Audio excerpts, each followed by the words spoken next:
est un point qui se déplace sur la zone de dessin.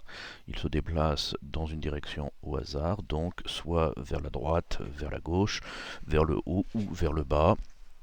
Et selon, dans certaines variations, il peut aussi également rester sur place.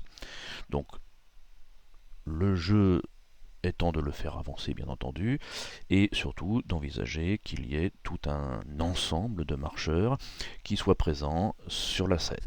Donc là nous en avons créé une petite poignée.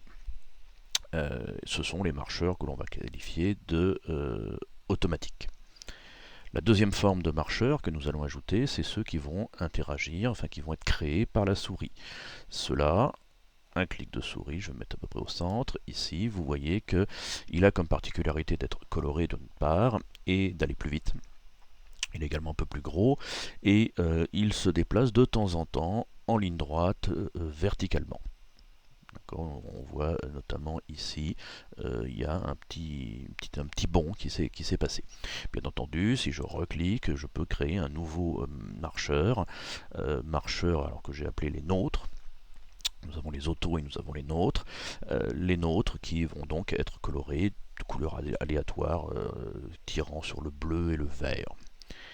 La dernière forme de marcheur, que j'ai qualifié bonus pour les élèves qui vont un peu plus vite, est un marcheur un peu spécial puisqu'il ne va faire que traverser l'écran horizontalement avec une petite modulation en verticale, comme vous pouvez le constater. Je vais en relancer un. Qui peut apparaître soit à l'appui d'une touche, ce que j'ai fait pour cette démonstration, soit automatiquement à intervalles réguliers. Autre comportement de ce marcheur bonus, c'est que quand il passe l'écran, quand il arrive au bord de l'écran, il disparaît. Contrairement aux autres, où je n'ai pas expliqué, où effectivement, quand un marcheur bleu par exemple arrive en haut de l'écran, eh bien, il réapparaît en bas de l'écran.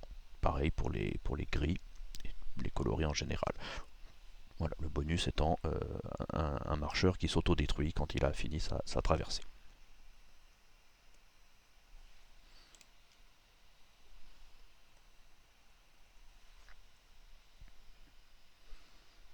Allez, un dernier. Hop. Donc là, il y a beaucoup de gris, donc j'ai un petit peu lancé l'envahissement. On pourrait envisager d'ailleurs de pouvoir, ce que j'ai fait, contrôler l'apparition des marcheurs automatiques et de relancer toute une poignée. Enfin bref, toutes les variations sont possibles à partir de là.